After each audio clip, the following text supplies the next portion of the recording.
This is my in-depth video on Chapterhouse Dune. Again, yeah, like super solid book. Has probably the most sketchy and weird Frank Herbert bit in it though. It's sad, but it's kind of one of the things I remember it for. Basically,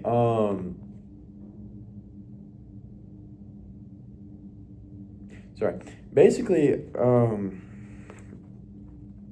there's a Miles Tegg gets brought back as a clone because the Tleilaxu master that the Bene Gesserit held captive, they basically told him the universe is going to end and you still want to keep secrets with no one but yourself. It's kind of ridiculous. Just tell us how to make axolotl tanks. And he tells them, so the Bene Gesserit now have their own axolotl tanks, which they use it to make a new Miles Tegg. And he's like a nice little kid. And he's like, I think either they accelerate his aging or 10 years passes at least. I want to say 16. I don't know where I'm getting that number, but I'm pretty sure it's 16 years have passed.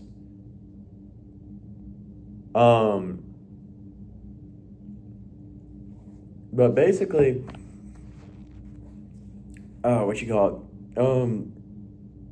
they make Miles Tegg, and then they use Shiana, because Shiana, in Heretics of Dune, it's described, she has a strange interest in honored matre techniques.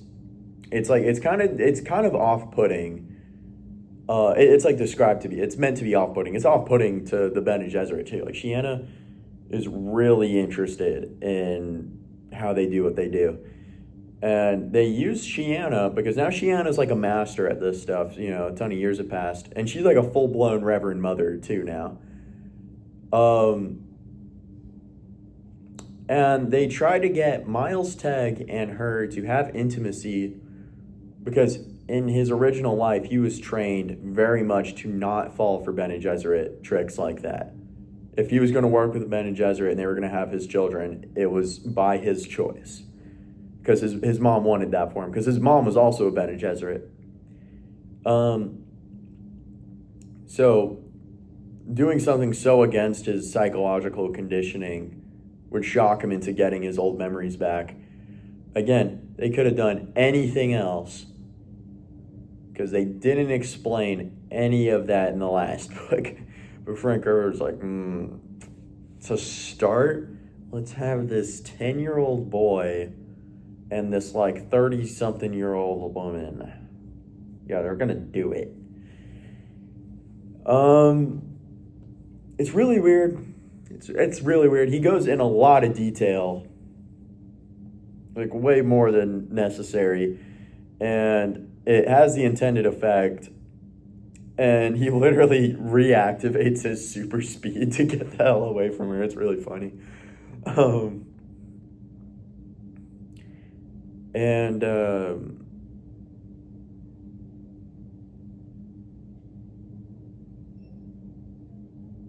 But anyway, it's so Miles Tegg is back, but he's like 10 years old. Duncan, Idaho, and Marbella are kept on the no ship. They are not allowed to leave the no ship. I don't know why. They gave a reason, I just don't remember. And so is the Tleilaxu, but the Tleilaxu gets his own end of the ship. Duncan and Marbella are also described to be completely bonded to one another. They're a lot more civil. They're kind of like a married couple, but they'll keep having. He calls them collisions, which, considering he went in too much detail at the beginning of the book, it was very welcome that he was using vague wording. The no ship is such a cool idea to me, and the way they describe the inside, it feels like the ring ships in the Alien universe that the engineers use. That's always the vibe I got, like kind of like that black tubing, little dingy kind of ships that seem like super archaic but also super advanced. That's always how I thought of the no ships. Um, but yeah, and then there's also Frank Herbert just felt like it. There's Jewish people in Dune now. Not like they weren't there. It was like in his world, in his ideal sci-fi universe, there's no Jewish people. That'd be really bad. No, it was like um, they were just in hiding, a group of Jewish people. Um, the Honored Matres are kind of blitzing planets now with their weapon, and the Bene Gesserit moved bases because Wallach 9 was pretty well known. And so their new base, it's called the Chapterhouse, and multiple planets can be the Chapterhouse. It's not like a named location; it's just the idea of a home base. Yeah, the Honored Matres are using, and this is it's kind of scary. They're using the Guild to enact their justice on planets and try to enslave everybody.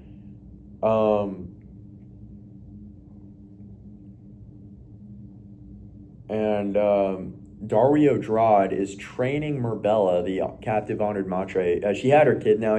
They're not really present, and I guess in the Dune sequels, it's twins. But yeah, and Merbella does become a Reverend Mother eventually, and Dario Drod trains Merbella because Dario Drod is seen as a liberal in the Bene Gesserit. She's seen as very open to new ideas, and Dario Drod, with very much disapproval from other Bene Gesserit, she is being trained to. She's being trained to take over for the take over the Bene Gesserit, but also introduce new ideas. Let's see, what else is there? Most of it is very much set up. They introduce two characters. It's an old couple, man and a wife. They're like gardeners somewhere. They're called Daniel and Marty, and it's really cool. Daniel and Marty, and they are seen as like omnipotent, and they keep appearing to Duncan Idaho in visions and talking to him. And Duncan Idaho will perceive them, and then they'll get really mad. They're like, "What are you looking at?" And it's kind of a fourth wall. They're like a fourth wall breaking couple, kind of. Well, not really in the Dune sequels, but like in Frank Herbert's Dune universe, they're kind of like fourth wall breaking.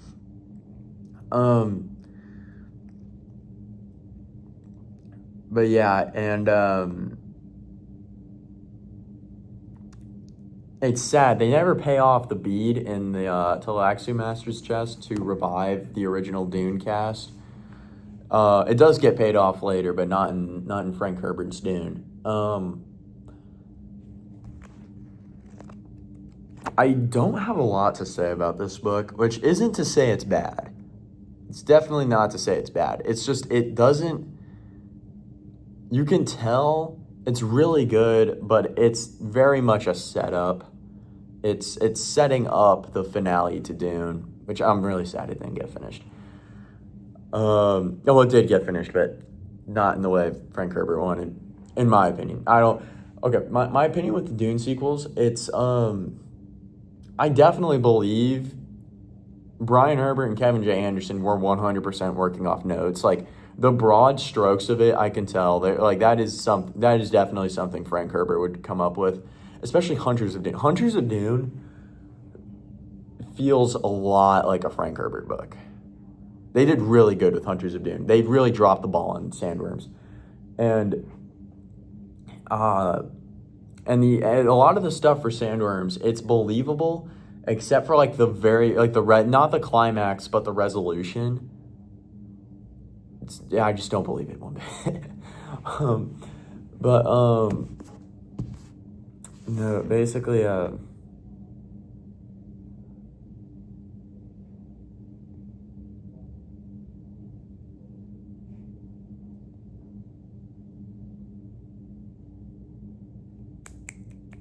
Forgot. What was I gonna say? Towards the end though, Dario Jod's plan comes to fruition. Honored Matre culture is basically you kill the leader, you become the leader. So Dario Drod and Merbella invade their kind of home palace. Dario Drod dies, and she names Merbella as her successor. So Merbella is now the Mother Superior. And then Merbella murders Matre Superior. I think that's what they're called.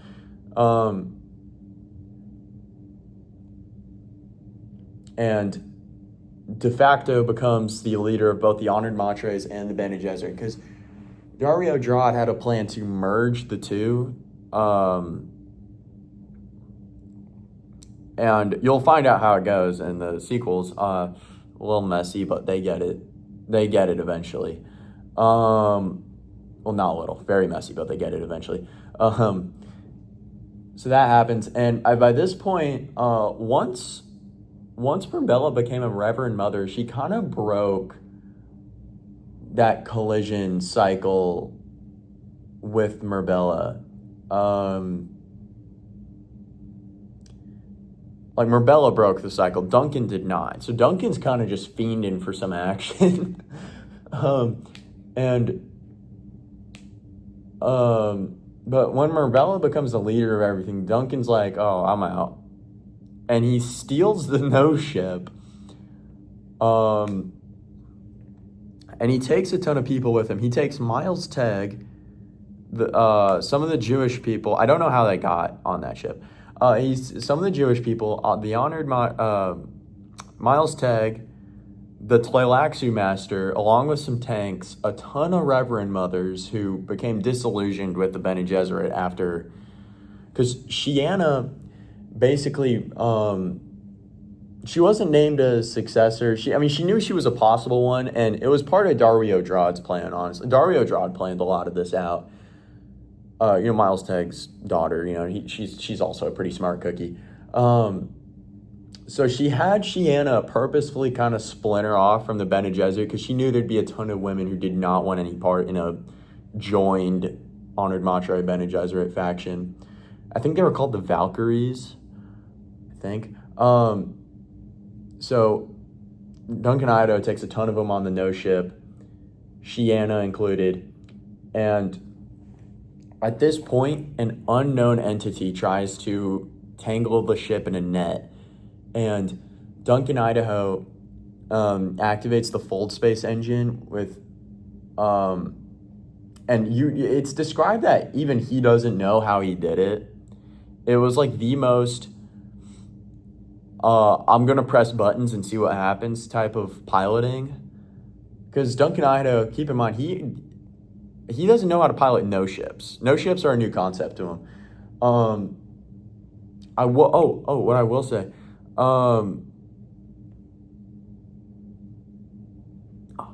Sorry, I got a text. But anyway, but basically,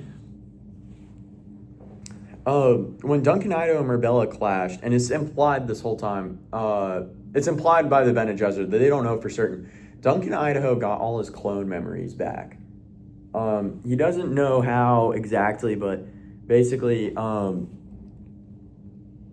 all his memories from his life as Alia's husband, all his lives under the God Emperor, all his lives that the Bene Gesserit were training him for, he remembers all of it. And so he's like one of the smartest people ever now because of just all the life experience.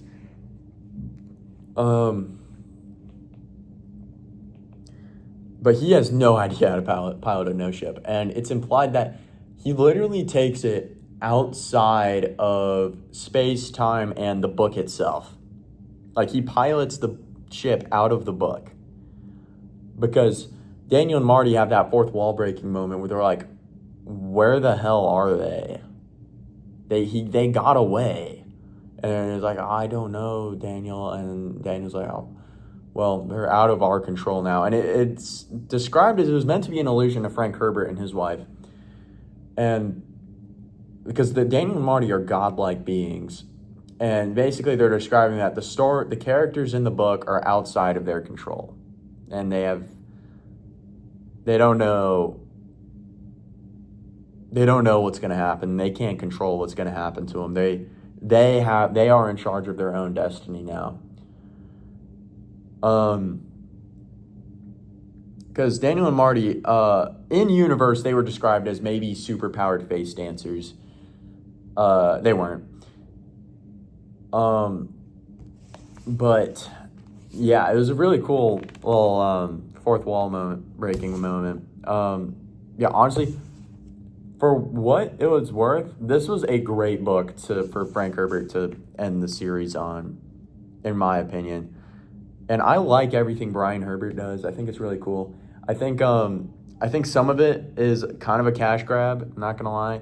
Because I don't, like, what's the plot? What about Princess of Dune and the Caladan trilogy is plot essential? Just kind of writing that to write it.